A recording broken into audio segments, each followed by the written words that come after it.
બહુ અનુભવની વિધિ ઊંચામાં ઊંચી મૂકી છે.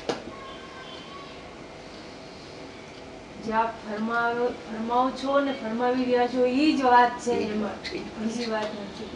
આ જ વિધિ છે. ફરે એમ નથી, ફરે કઈ અનુભવ ફરે. બ્રહ્માંડ ને ફરવું પડે, અનુભવ ફરે તો કોઈને સમય દર્શન ન થાય. એસા તો નહીં.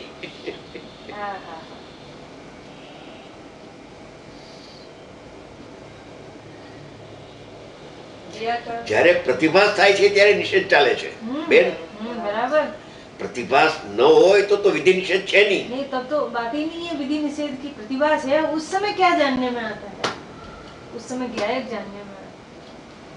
तो प्रतिभास रह जाता है, उसका लक्ष्य छूट जाता है. माने तब भी गायक जो जानने में आता है तो પછી ગાયક ને એકાગ્ર થઈને જાણે ત્યારે તો ગાયક જણાય પર જણાવને ક્યાં વાત હતી. ક્યાં વાત છે ત્યારે તો. જ્યારે જ્ઞેયના પ્રતિભાસ કાળે પણ જ્ઞાયક જણાય છે એમ લખે છે. હા, જ્ઞાયકાર અવસ્થામાં જ્ઞાયક પણ જણાયો એમ લખે છે. જ્ઞાયકાર અવસ્થામાં પણ જો ઈ તો ઈ જ્ઞાયક જ જણાય, નહીં જણાય જ નહીં એમ કહેવા માંગે છે. તને રાગ નથી જણાતો તો વટ છોડી દે હવે.